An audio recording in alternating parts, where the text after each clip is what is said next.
بنورنا الدنيا وننشر في الفضاء أملا ونعلي عزم همتنا فمن طلب العلا وصل.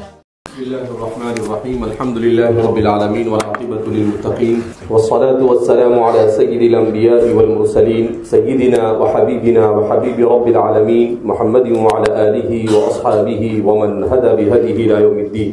لا يأتي زمان إلا الذي بعده شر منه. یہ باب اس بات کے بیان میں کہ ہر زمانے کے بعد آنے والا زمانہ اس سے برا ہوگا. کوئی بھی زمانہ نہیں آئے گا مگر اس کے بعد اس سے برا ہوگا. یعنی ہر زمانے کے بعد آنے والا زمانہ برا ہوگا. وبه قال حدثنا محمد بن يوسف قال حدثنا سفيان عن الزبير بن عدي قال أتينا أنس بن مالك رضي الله عنه فشكونا إليه ما يلقون من الحجاج فقال اصبروا فإنه لا يأتي عليكم زمان إلا الذي بعده شر منه حتى تلقوا ربكم سمعته من نبيكم.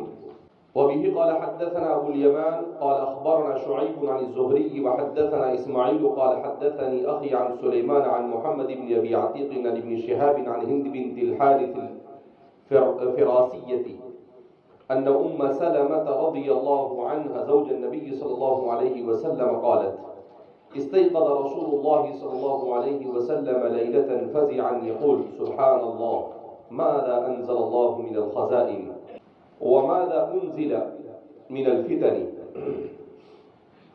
من يوقظ صواحب الحجرات يريد أزواجه لكي يصلين رب كاسية في الدنيا عارية في الآخرة. تو اس باب میں بیان کر رہے ہیں کہ ہر زمانے کے بعد آنے والا زمانہ یہ اس سے زیادہ بدتر ہوگا. فرماتے ہیں کہ ہم حضرت انس بن مالک رضی اللہ تعالی عنہ کے پاس آئے فشکونا الیہ اور ہم نے آپ سے حجاج کی شکایت کی کہ حجاج سے کس کس طرح کے ظلم ہم سہ رہے ہیں. حجاج ابن یوسف الثقفی یہ کوفہ کا گورنر اور امیر رہا ہے. حضرت علی رضی اللہ تعالیٰ عنہ نے جب ارادہ کیا مسلمانوں کی خون ریزی سے مدینہ منورہ کو بچانے کا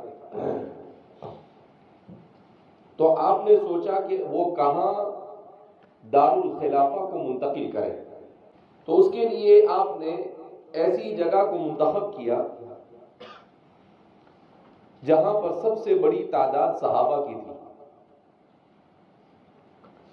اور جہاں پر دینی تعلیم کا سب سے زیادہ چرچا تھا.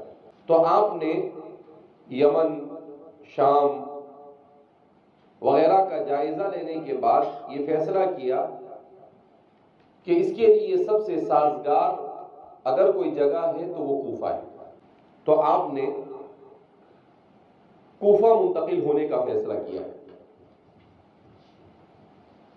آپ کے کوفہ منتقل ہونے سے کوفہ مزید علم کا بڑا مرکز بن گیا. پہلے ہی حضرت عبداللہ ابن مسعود حضرت عمر رضی اللہ تعالیٰ عنہ کے دور مسعود میں یہاں پر پہنچ چکے تھے اور آپ نے وہاں پر 15 سے 17 سال رہ کر بہت محنت کی تھی. پھر اس کے بعد حضرت علی کا پہنچنا اور خلافت کے منتقل ہونے کی وجہ سے بکثرت کبار صحابہ وہاں منتقل ہوئے تو کوفہ علم کا عظیم مرکز بن گیا. اسی کے ساتھ ساتھ اہل کوفہ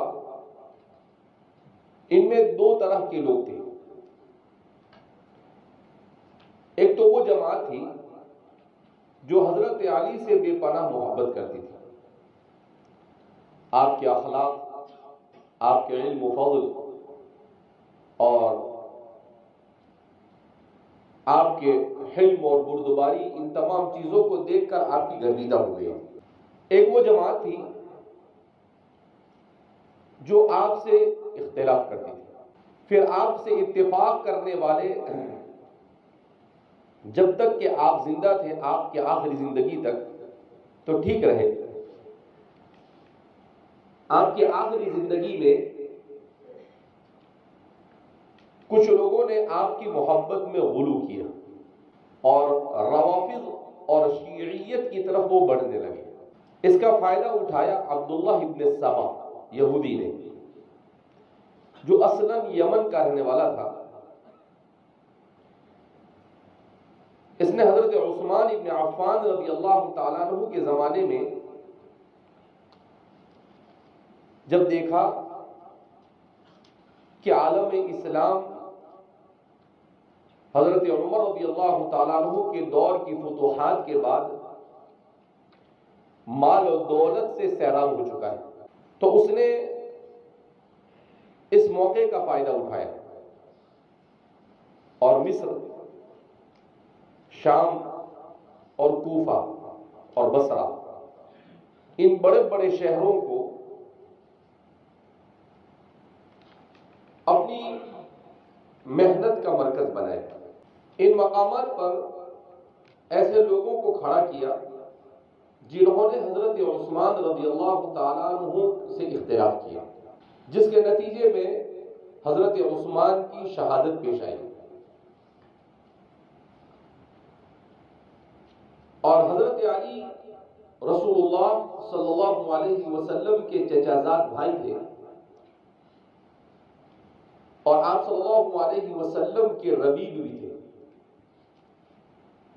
اس لیے کہ ابو طالب کثیر العیال تھے. تو حضرت علی کی بچپن سے پرورش رسول اللہ صلی اللہ علیہ وسلم نے کی، ابو طالب کا تعاون کرتے ہوئے. تو یہ آپ کے بڑے قریبی تھے، اور پھر بعد میں چل کر حضرت فاطمہ ان کے نکاح میں آئی.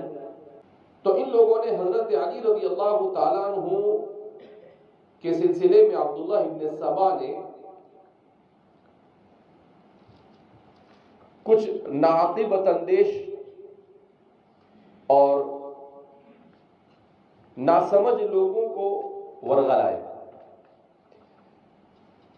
کہ حضرت علی اصل خلافت کے حقدار ہیں، مگر حضرت ابو بکر نے، حضرت عمر نے اور حضرت عثمان نے علیہ باللہ ان کے ساتھ ظلم کیا، اور ان کو کنارے پر لگا کر وہ لوگ خود خلیفہ بن بیٹھے، جبکہ حقیقت ایسی نہیں تھی. خود رسول اللہ صلی اللہ علیہ وسلم نے مختلف مواقع پر ان لوگوں کے ترتیب کے ساتھ خلیفہ بننے کی طرف اشارہ کیا. آپ صلی اللہ علیہ وسلم نے حضرت ابو بکر کی خلافت بلا فصل کی طرف اشارہ کیا تھا، خوفت ابی بکر کو بند نہ کر کر. اپنی بیماری کے زمانے میں حضرت ابو بکر کو امامت کے لیے آگے کر کر. تو ایسے مختلف مواقع پر اللہ کے رسول صلی اللہ علیہ وسلم نے یہ اشارات دیے تھے کہ میرے بعد خلافت کے مستحق حضرت ابو بکر ہیں. اتفاق سے قرآن کریم میں بھی اشارہ کیا تھا ثانیت نہیں اذ ہما فی الغار. تو یہ بھی ایک طرح سے اشارہ ہے کہ دوسرے نمبر پر خلافت کس کو ملے گی؟ ابو بکر کو ملے گی. اسی کو پیش نظر رکھ کر حضرت ابو بکر نے آگے چل کر خلافت کو نہیں لیا، بلکہ ان تمام قرائن کے پیش نظر حضرات صحابہ نے آپ کو خلیفہ کے طور پر منتخب کیا، باوجود کہ آپ خلافت کے بعد سے انکار کرتے رہے کہ مجھے خلیفہ بننا نہیں ہے. مگر کبار صحابہ نے اصرار کیا کہ ہم آپ کے علاوہ کسی اور کو خلیفہ بنانا نہیں چاہتے ہیں. تو آپ کو خلیفہ بنایا گیا، لہذا آپ نے کوئی زبردستی خلافت پر قبضہ کیا. رہ گیا مسئلہ حضرت عمر کا. تو حضرت ابوبکر صدیق رضی اللہ تعالیٰ عنہ نے اس بات کو محسوس کیا تھا کہ میرے بعد خلافت عمر کو ملنی چاہیے، تو آپ نے اپنی مرض الوفات میں وصیت کر دی کہ میرے بعد خلیفہ حضرت عمر ہوں گے۔ حضرت عمر بھی اس سے انکار کرتے رہے کہ بھئی یہ بار خلافت مجھ سے اٹھائی جائے گی نہیں، اور میں غصے والا آدمی ہوں، مجھے ڈر لگتا ہے کہ کہیں کچھ کا کچھ نہ ہو جائے۔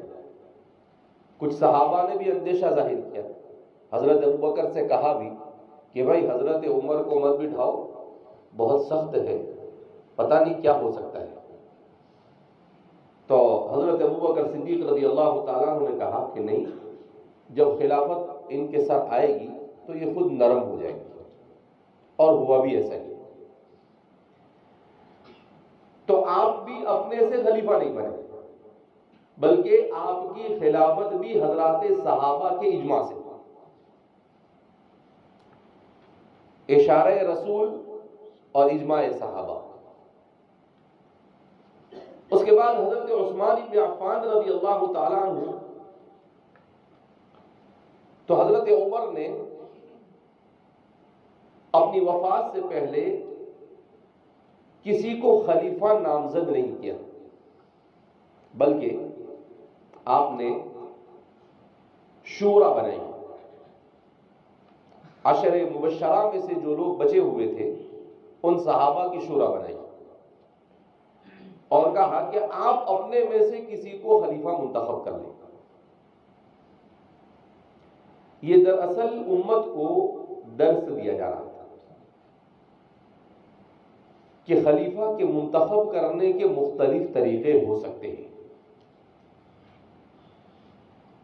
کبھی اجماع مسلمین سے ہو سکتا ہے، کبھی مسلمانوں کے دیانتدار، متقی، پرہیزگار لوگوں کے مشورے سے ہو سکتا ہے، اور کبھی خلیفہ کی اپنی صوابدید پر ہو سکتا ہے، خلیفہ کی اپنی صوابدید پر ہو سکتا ہے۔ تو حضرت عبد الرحمن بن عوف رضی اللہ تعالیٰ عنہ، حضرت زبیر بن عوام، حضرت طلحہ بن عبید اللہ، حضرت عثمان بن عفان، حضرت علی مرتضی، حضرت سعد بن ابی وقاص، یہ لوگ شورا میں تھے جن کے لیے آپ نے کہا تھا۔ حضرت عمر رضی اللہ، حضرت عبد الرحمن بن عوف رضی اللہ تعالیٰ عنہ نے جائزہ لیا کہ حضرت علی اور حضرت عثمان میں سے کس کو خلیفہ بنایا جانا چاہیے۔ آپ نے مختلف مواقع میں حضرات صحابہ سے رائے لی، مشورہ لیا، تو صحابہ کا رجحان حضرت عثمان کی طرف ہوا۔ تو آپ نے پہلے حضرت سعد بن ابی وقاص، حضرت علی، حضرت طلحہ، حضرت زبیر، ان لوگوں کو یہ کہا کہ آپ اگر راضی ہو تو اپنی رائے مجھ پر ڈال دو،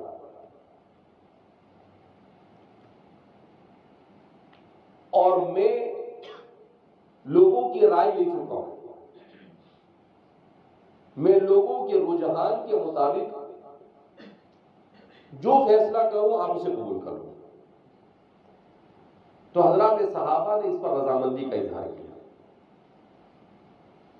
حضرت علی نے بھی رضامندی کا اظہار کیا، حضرت عثمان نے بھی، حضرت زبیر نے بھی، حضرت طلحہ نے بھی، حضرت سعد بن ابی وقاص نے بھی۔ چونکہ حضرت ابو عبیدہ بن الجراح تو طاعون امواس میں حضرت عمر کے زمانے میں شہید ہو چکے تھے، حضرت عمر شہید ہو چکے تھے، حضرت ابوبکر شہید ہو چکے تھے، اور حضرت سعید جو حضرت عمر بن الخطاب کے بہنوئی تھے وہ بھی کیا ہو چکے تھے، سعید بن عاص، وہ بھی کیا ہو چکے تھے، شہید ہو چکے تھے۔ تو 6 صحابہ عشر مبشرہ میں سے بچے تھے۔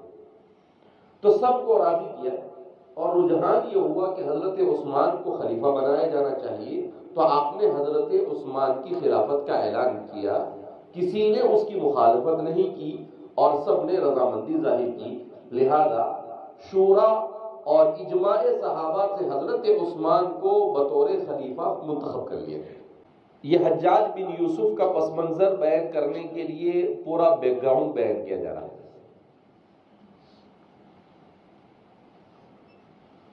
اب حضرت عثمان رضی اللہ تعالیٰ عنہ کے دور میں عبداللہ بن سبا جو اصلاً یہودی تھا، اور اس زمانے میں ایک زمانے تک شیعہ اور روافض اس کا انکار کرتے رہے کہ عبداللہ ابن سبا نام کی کوئی شخصیت نہیں تھی تاریخ میں، خیالی شخصیت ہے جس کو اہل سنت والجماعت نے خامخواہ کھڑا کیا۔ البتہ شیعہ فضلاء میں بھی بعض لوگوں نے اب اس بات کا اقرار کر لیا ہے کہ عبداللہ ابن سبا یہ کوئی خیالی شخصیت نہیں، بلکہ اس کا وجود اتنے تاریخی ثبوت کے ساتھ ہے کہ اس کا انکار کیا جا سکتا نہیں۔ لہذا انہوں نے بھی اقرار کر لیا کہ عبداللہ ابن سبا کا وجود ہے۔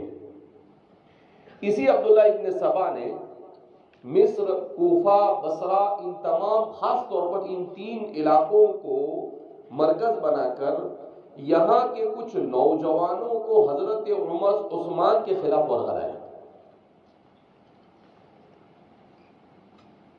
ایک تو یہ الزام حضرت عثمان کے اوپر کہ حضرت عثمان نے اپنے قریبی لوگوں کو اقربا پرستی کرتے ہوئے جگہ جگہ پر امیر بنا دیا،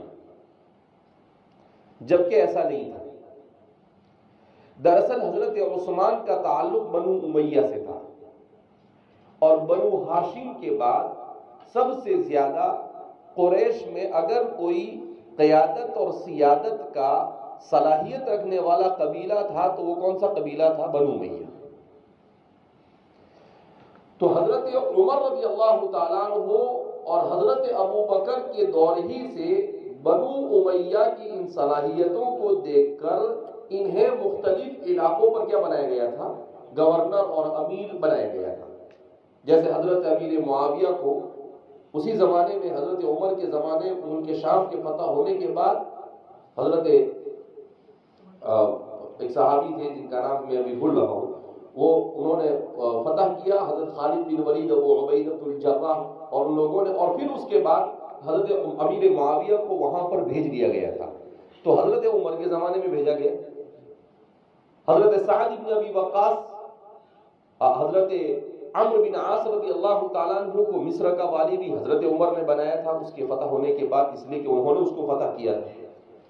تو ایسے عبداللہ بن قرز وغیرہ بہت سارے لوگ تھے جو بنو امیہ سے تھے، اور ان کو حضرت عمر کے زمانے میں گورنر بنایا گیا تھا، مگر لوگوں کو گمراہ کر کر یہ کہا گیا کہ حضرت عثمان نے اپنے قریبی رشتہ داروں کو جگہ جگہ پر بٹھا دیا ہے۔ حضرت عثمان نے اور تاریخی کتابوں نے اس کے جواب بھی دے دیے کہ آپ پر اقربا پرستی کا الزام بالکل بے بنیاد اور غلط ہے۔ آپ نے کسی کو محض اپنے خاندانی ہونے کی بنیاد پر کسی بھی عہدے پر فائز کیا نہیں۔ دوسرا الزام آپ پر یہ تھا کہ آپ بیت المال کا غلط استعمال کرتے ہیں اور اپنی مرضی سے لوگوں کو بیت المال میں سے جس کو چاہتے دے دیتے ہیں۔ یہ بھی سراسر بے بنیاد اور غلط۔ حضرت عثمان رضی اللہ تعالیٰ عنہ ایک تو بڑے غنی اور مالدار تھے، بڑے سخی تھے، تو آپ اپنے مال سے لوگوں کی خوب مدد کرتے تھے۔ تو آپ کی اپنے مال سے کی جانے والی مدد کو انہوں نے بیت المال کے اوپر ڈال دیا اور کہا کہ آپ نے بیت المال کا غلط استعمال کیا۔ یہ بڑے بڑے الزام تھے جو حضرت عثمان پر لگائے گئے۔ حضرت عثمان صحابہ سب سمجھتے تھے، لیکن نادان قسم کے کچھ وہ لوگ تھے جو ان کی باتوں میں آئے، اور حضرت عثمان بن عفان رضی اللہ تعالیٰ عنہ کے گھر کا گھیرا کیا گیا، جس میں مصر، کوفہ اور بصرہ کے لوگ پیش پیش تھے، اور پھر ان لوگوں نے سب نے مل کر ایک دن آپ کو شہید کر دیا۔ اس سے پہلے حب علی کا بیج یہ بو دیا گیا تھا۔ اب اس کے بعد کبار صحابہ میں کوئی قابل ذکر صحابہ تھے نہیں، لہذا حضرت علی کو اتفاق رائے سے صحابہ نے کیا منتخب کیا؟ خلیفہ منتخب کیا۔ حضرت علی کی خلافت خلیفہ منتخب ہونے کے بعد مسئلہ کھڑا ہوا کہ قاتلان عثمان سے انتقام لیا جائے اور حضرت عثمان کو جنہوں نے شہید کیا انہیں مارا جائے، انہیں قصاص میں قتل کر دیا جائے۔ یہ بڑی جماعت تھی، 200 بعض جگہوں پر 250 اور بعض کے کہنے کے مطابق 400 سے 600 لوگ تھے جن کو بلوائی کہا جاتا ہے۔ ان میں جو براہ راست مارنے میں شریک تھے ان کو تو اسی وقت حضرات صحابہ کے ہاتھوں مار دی گئی تھی۔ جو لوگ اس میں تعاون میں شریک تھے تو ظاہر سی بات ہے کہ ان کو تو مارا جا سکتا نہیں، لہذا حضرت علی رضی اللہ تعالیٰ عنہ نے کہا کہ بھائی جو براہ راست جن کے ہتھیار سے آپ کی شہادت ہوئی انہیں تو ٹپکا دیے گئے، اب جو ان کا تعاون کر رہے ہیں ان کو سزا دی جائے گی، مگر سزا کے لیے مناسب وقت دیکھا جائے گا۔ تو اس پر حضرت امیر معاویہ جو ملک شام کے گورنر تھے ان کے اور حضرت علی کے درمیان اختلاف ہوا۔ حضرت امیر معاویہ کا کہنا تھا کہ نہیں اسی وقت ان سے انتقام لینا، حضرت علی رضی اللہ تعالیٰ عنہ کا کہنا تھا کہ مناسب وقت پر ان کو سزا دی جائے گی، جو لوگ جو براہ راست شریک ہے ان کی سزا کچھ ہوگی، جو محض ان کے ساتھ آئے ان کی سزا کچھ اور ہوگی۔ اس اختلاف نے شدت اختیار کی اور حضرت علی رضی اللہ تعالیٰ عنہ کو یہ اندیشہ ہوا کہ مسلمانوں کی 2 گروہ میں مدینہ میں خون ریزی ہونے والی ہے، لہذا حضرت علی نے اپنے مشیروں سے مشورہ کر جو مناسب جگہ تھی، علمی مرکز تھا سب سے بڑا اس وقت کا، وہاں پر حجاز کو چھوڑ کر وہاں منتقل ہونے کا فیصلہ کیا اور کوفہ تشریف لے آئے۔ اب اس کے بعد حضرت علی رضی اللہ تعالیٰ عنہ اور حضرت عائشہ کے درمیان جنگ ہوئی، جنگ جمل، جس میں دوسرے لوگوں کا کردار زیادہ تھا، نہ حضرت علی لڑنا چاہتے تھے اور نہ حضرت عائشہ کا کوئی ارادہ تھا جنگ کرنے کا، جس میں حضرت طلحہ اور حضرت زبیر بھی حضرت عائشہ کے ساتھ تھے، اور سوء اتفاق یہ دونوں اسی جنگ میں شہید کر دیے گئے۔ اس کے بعد حضرت علی اور حضرت امیر معاویہ کے درمیان جنگ ہوئی، جنگ صفین، جس میں بھی صحابہ کی اکثریت اور کبار اور اجلے صحابہ حضرت علی کی معیت میں تھے۔ کچھ صحابہ نے دونوں میں سے کسی جانب بھی اپنا میلان نہ دکھا کر گوشہ نشینی اختیار کی، اپنے گھر میں بیٹھے کہا کہ بھئی ہم اس اختلاف میں نہیں پڑھتے ہیں، اور کچھ صحابہ نے حضرت امیر معاویہ کا ساتھ دیا اور کچھ صحابہ دونوں میں مصالحت کی کوشش کرتے تھے۔ جنگ صفین میں حضرت علی کا پلہ بھاری تھا، قریب تھا کہ حضرت علی کامیاب ہو جاتے۔ کچھ لوگوں نے قرآن کریم کے کچھ نسخوں کو نیزے پر اٹھایا اور کہا کہ کتاب اللہ کے ذریعے سے فیصلہ کیا جائے۔ تو حضرت علی رضی اللہ تعالیٰ عنہ نے اپنے ساتھیوں سے کہا کہ دیکھو یہ دھوکہ کر رہے ہیں، یہ شکست پر آئے ہیں تو اب یہ دھوکہ کر رہے ہیں، ہمیں ان کی بات کی طرف توجہ نہیں دینا ہے اور یہ جنگ ختم ہی کر دیتے۔ شکست یا کامیابی کے اوپر اس کا جو بھی نتیجہ ہونا ہوگا ہو جائے گا، جو بھی کامیاب ہو۔ لیکن حضرت علی کی جماعت میں اختلاف ہو گیا۔ کچھ لوگوں نے کہا کہ نہیں، جب کتاب اللہ سے فیصلے کی بات کی جا رہی ہے تو آپ کیوں منع کر رہے ہیں؟ مجبوراً جنگ رکی۔ کئی دنوں تک حضرت ابو موسیٰ اشعری رضی اللہ تعالیٰ عنہ، حضرت عبداللہ بن عباس رضی اللہ تعالیٰ عنہ، یہ لوگ دونوں طرف جا کر کوشش کرتے رہے مصالحت کی، تو مصالحت نہیں ہو سکی۔ اور یہ بات طے ہوئی کہ اب حضرت امیر معاویہ چلے جائے ملک شام کی طرف اور حضرت علی کوفہ اور حجاز کے اوپر حضرت علی کا خلافت کا دور ہوگا. اس طریقے سے یہ معاملہ یہاں پر کیا ہو گیا، ختم ہو گیا. یہیں سے اہل کوفہ اور اہل شام ان کے درمیان 36 کا آنکڑا بن گیا. اہل شام یہ حضرت امیر معاویہ کے ہمنوا سمجھے جانے لگے اور اہل کوفہ یہ حضرت علی کے ہمنوا سمجھے جانے لگے. اور اہل کوفہ نے حضرت علی کو ساتھ دیا. البتہ کچھ خوارج وہاں وجود میں آئے جنہوں نے حضرت علی کو شہید کر دیا. حضرت علی کے شہادت کے بعد حضرت حسن کو خلیفہ بنایا گیا. 6 مہینے آپ خلیفہ رہے اور پھر اس کے بعد آپ نے خلافت سے دستبرداری اختیار کر لی اور حضرت امیر معاویہ سے کہا کہ بھائی آپ خلیفہ. اس طریقے سے مسلمانوں کی آپسی جنگ یہ کیا ہو گئی، ختم ہو گئی.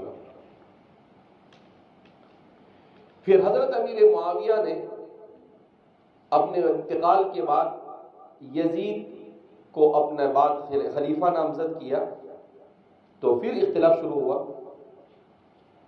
حضرت عبداللہ بن زبیر، حضرت حسین ابن علی اور دیگر صحابہ نے اس کا اختلاف کیا. یزید نے اس موقع پر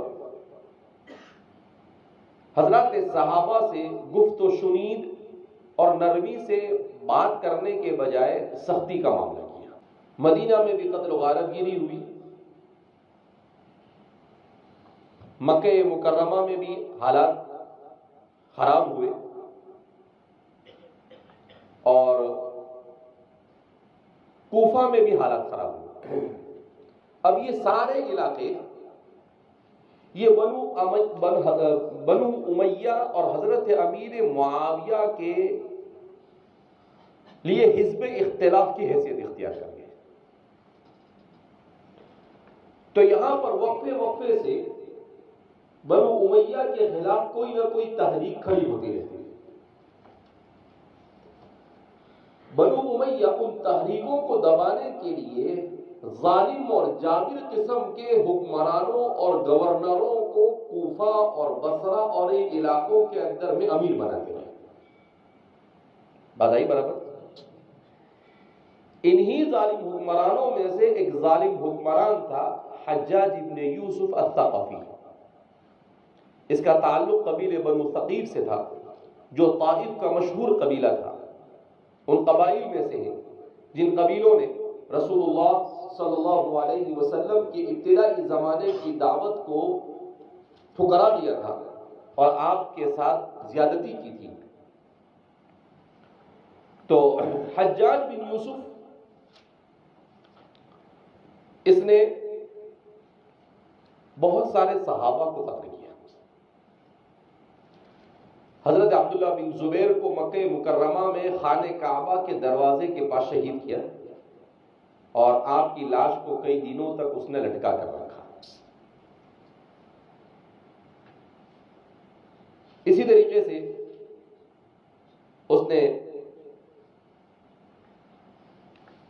بہت کبار محدثین کو بھی جو بھی تھوڑا بھی میلان حضرت علی کی طرف یا خاندان اہل بیت کی طرف بتاتا تھا تو اس کے ساتھ سختی سے پیش آتا تھا. تو حجاج بن یوسف جو ہے یہ بنو امیہ کا یزید کے بعد سب سے پہلا خلیفہ تھا مروان ابن حکم، جس کا اس سے پہلے گزرا ہوا. حضرت ابو ہریرہ نے جس کو چوکا مارا تھا، کہہ دیا تھا غیلیمہ کہ کچھ ایسے ہوں گے جن کے حاج قریش کی کہا کہ تو اسی میں سے ہی ہے. اسی کے زمانے میں حجاج بن یوسف کو اس نے پہلے کہاں بھیجا؟ مکہ بھیجا اور مکہ مکرمہ میں حضرت عبداللہ بن زبیر کی جو تحریک تھی اس تحریک کو دبایا. سن ہجری 72 میں حضرت عبداللہ بن زبیر رضی اللہ تعالی عنہ کی شہادت پیش آئی اور اس کے بعد حجاج بن یوسف کو گورنر بنا دیا گیا. کہاں کا؟ کوفہ کا. اس لیے کہ کوفہ میں کسی کو بھی یہ بھیجتے تھے تو اہل کوفہ اسے تسلیم نہیں کرتے تھے اور خوب ستاتے تھے. تو انہوں نے اس ظالم کو وہاں بھیجا اور اس نے ظلم کی تمام حدود کو پار کر دیا. اسی حجاج بن یوسف کا زمانہ حضرت انس بن مالک نے بھی پایا. تو حضرت انس بن مالک سے لوگوں نے شکایت کی. کہتے ہیں کہ جب تک کہ دن میں 5-10 لوگوں کو ظلماً قتل نہیں کرتا تھا اس مردود کو نیند نہیں آتی تھی. قتل کرتا تو ہی سوتا تھا, اس کے بغیر سوتا ہی نہیں تھا. حالانکہ المستطرف لکل فن مستطرف کے مصنف نے لکھا ہے کہ حجاج بن یوسف جب پیدا ہوا تو اس کو پاخانے کا راستہ نہیں تھا. ایک حکیم نے پاخانے کا راستہ بنایا تھا اس کا. بولا وہ حکیم بناتا نہیں تو اچھا تھا کہ پاخانہ کرتا نہیں اور زندہ رہتا نہیں. بہرحال تو اس طریقے سے حجاج بن یوسف نے بہت ظلم کیا. کبار محدثین بڑے بڑے صحابہ کو شہید کیا. لہذا حجاج کے ظالم ہونے پر امت مسلمہ کا اتفاق ہے. اور خود نبی کریم صلی اللہ علیہ وسلم نے کچھ روایتوں میں اس کی طرف اشارہ کیا تھا کہ بنو ثقیف سے 2 لوگ پیدا ہوں گے, ایک ظالم اور ایک کذاب. تو فرماتے ہیں کہ جس ظالم کی طرف حضور نے اشارہ کیا تھا اس سے مراد حجاج بن یوسف ہے, اور جس کذاب کی طرف آپ نے اشارہ کیا تھا اس سے مراد مختار الثقفی ہے. یہ دونوں کے دونوں قبیلے بنو ثقیف سے تعلق رکھتے تھے. مختار کی بھی اس کی اپنی تاریخ ہے. اس نے بھی اہل عراق اور اہل کوفہ کے اوپر بڑے ظلم ڈھائے اور پھر وہ بھی بہت بری طرح سے مارا گیا. تو اس کے ظلم سے تنگ آ کر لوگوں نے حضرت انس بن مالک سے کہا شکونا الیہ, حجاج سے جو کچھ ملا. اب ہمارے زمانے میں حجاج بن یوسف کے اوپر مستقل ایک آدمی نے کتاب لکھی حجاج بن یوسف المفتری علیہ. کہا کہ حجاج بن یوسف کے اوپر تاریخ میں سب جھوٹ منسوخ کیا گیا ہے. دماغ خراب ہو گیا ہوگا اس کا, پاگلوں کا سردار لگتا ہے. کتاب کا ٹائٹل دیکھا ہے, کتاب پڑھنے کی زحمت میں نے کی نہیں کہ خواہ یہ 500-600 صفحے کی کتاب جس میں ہفوات اور بکواس ہو, پڑھ کے کیا فائدہ. اس لیے میں نے اس کو پڑھا نہیں. اس کے دیکھا دیکھی اردو میں بھی کچھ لوگوں نے اس پر لکھا, کچھ مضامین وغیرہ گزرے کہ حجاج بہت اچھا بندہ تھا, اس نے کوئی ظلم ولم کیا نہیں. عجیب الٹی دنیا ہے, اچھوں کو برا کہتے ہیں اور بروں کو اچھا کہتے ہیں. صحابہ پر نقد کرتے ہیں اور ظالموں کا دفاع کرتے ہیں. اسی کو کہتے ہیں قرب قیامت. قیامت سے پہلے الٹا ہی ہوگا, جس کو لوگ سیدھا سمجھیں گے. تو اپنے آپ کو ان چیزوں سے بچانا یہ کیا ہے, ضروری ہے. تو بہرحال اس کی موت بھی بڑی خطرناک آئی. جیسا ظلم کیا, یہ بیماری میں مبتلا ہوا, تو حکیم نے تشخیص کی کہ اس کے پیٹ میں جراثیم ہو گئے, کیڑے ہو گئے. ہمارے زمانے کی بیماری کی طرح سرطان اور کیا بولتے ہیں اس کو, کینسر کی بیماری کی طرح ہو گئی اس زمانے میں. اب اس زمانے میں اس کا کوئی علاج تھا نہیں, تو وہ کیا کرتا تھا, ایک مضبوط تاگے میں گوشت کا ٹکڑا باندھتے تھے اور اس کو دھکے مار کر اس کے پیٹ میں گھسایا جاتا تھا.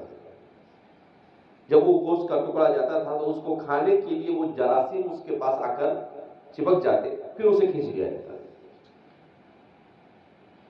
اور ایسا دن میں کئی بار کیا جاتا تھا. تو بہت بری موت مرا وہ.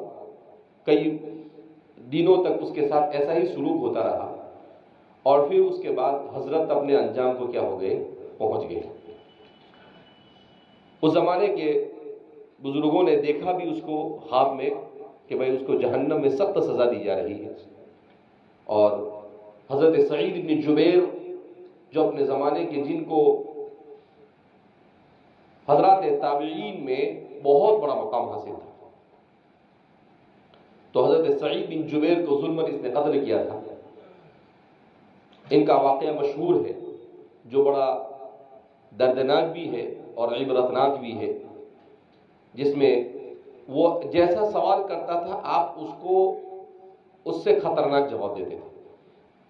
بڑے پائے کے محدث تھے، مفسر تھے، حضرات کبار صحابہ کے تلمیذ تھے، شاگرد تھے، لیکن انہوں نے اسے کہہ دیا تھا کہ تم میرے بعد اب کسی کو قتل نہیں کر سکے گا.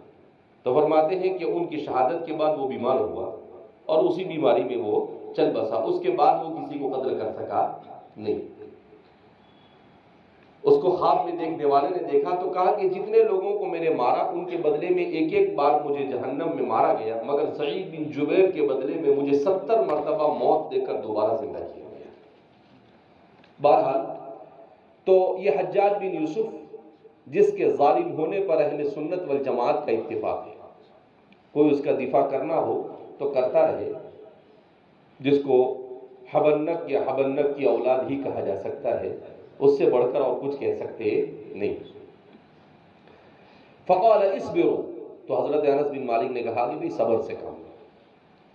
فإنه لا يأتي عليكم زمان إلا الذي بعده شر منه، کہ جو بھی زمانہ ہے اس کے بعد جو بھی زمانہ آئے گا وہ اس سے برا ہوگا. کہا کہ بھی حجاج بن یوسف کو دیکھا ایسے بہت آئیں گے، لہذا ہمیں صبر سے کام لینا ہے. اللہ رب العزت ان لوگوں سے نمٹے گا.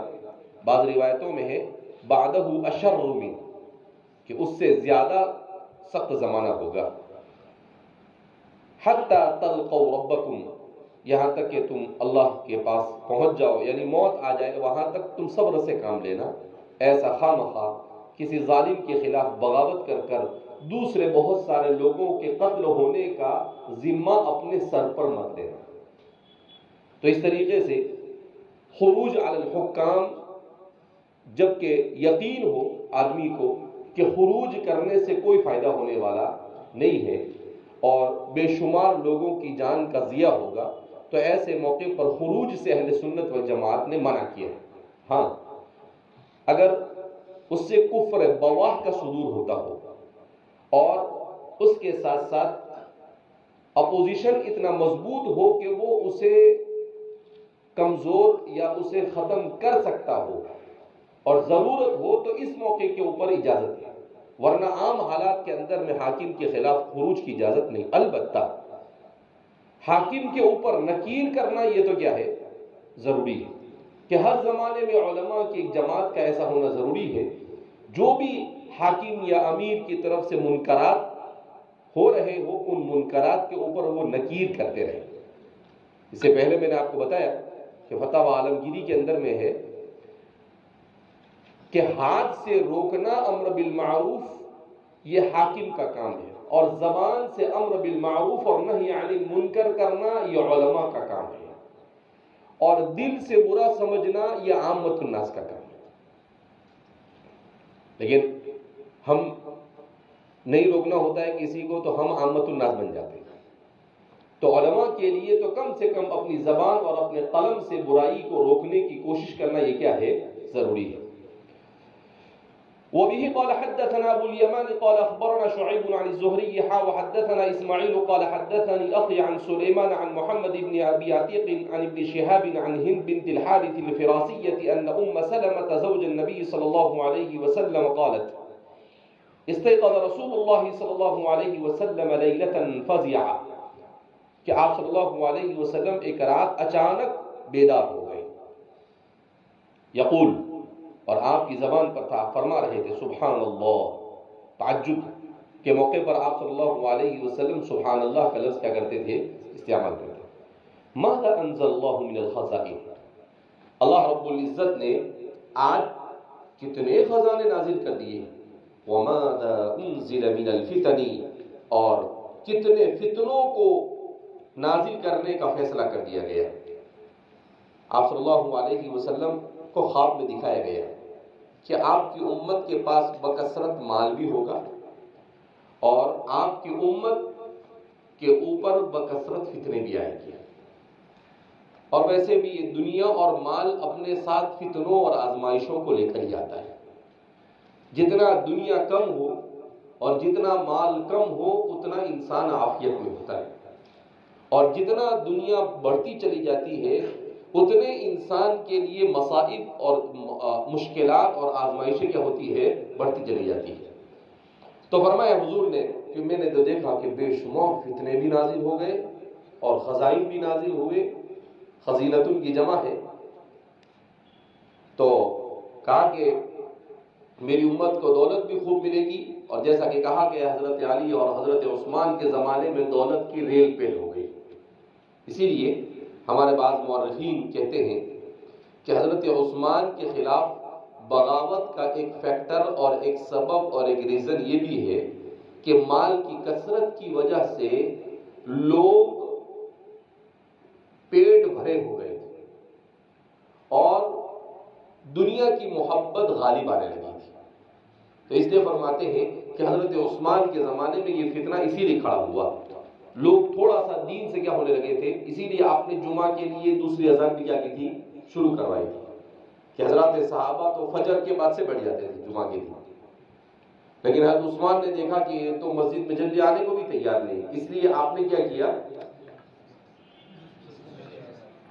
اذان کو مشروع کیا۔ ورنہ پہلے صرف امام کے سامنے اذان ہوتی تھی، جو دوسری اذان ہوتی ہے، پہلی اذان نہیں ہوتی تھی جمعہ کے لیے۔ لیکن حضرت عثمان بن عفان رضی اللہ تعالیٰ عنہ نے جب لوگوں کی غفلت دیکھی تو غفلت کو دیکھ کر آپ نے اذان اول کو کیا کیا، مشروع کیا۔ تو اسی سے اندازہ ہوتا ہے کہ مال آیا تو عبادت میں تغافل ہوا، عبادت میں تغافل ہوا تو معاشرے کے اندر میں فتنوں نے جگہ پکڑنا کیا کر دیا، شروع کر دیا۔ کل ہی اتفاق سے ایک عربی کا مضمون نظر سے گزرا کہ ہندوستان میں مال کی فراوانی، کہ دنیا کا اس وقت 5واں ملک ہے مالداری کے اعتبار سے،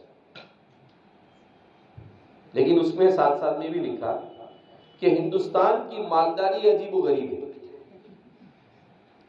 یہاں پر ایک بہت چھوٹا سا طبقہ ہے، 145 کروڑ لوگوں میں سے مشکل سے 5-10 کروڑ لوگ ایسے ہیں جو مالدار ہو رہے ہیں،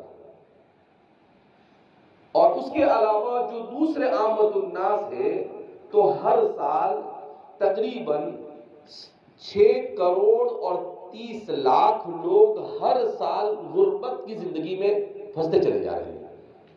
تو مالداری اور غریبی میں تو ایک طرف جن کے پاس مال ہے، چونکہ سود اور یہ ساری چیزیں خرافات بہت عام ہے، شراب وغیرہ، تو جو مالدار ہے وہ مالدار سے مالدار تر ہوتا جا رہا ہے، اور جو غریب ہے وہ غریب سے غریب تر ہو رہا ہے۔ تو توازن نہیں ہے، تو کیا نہیں ہے، توازن نہیں ہے۔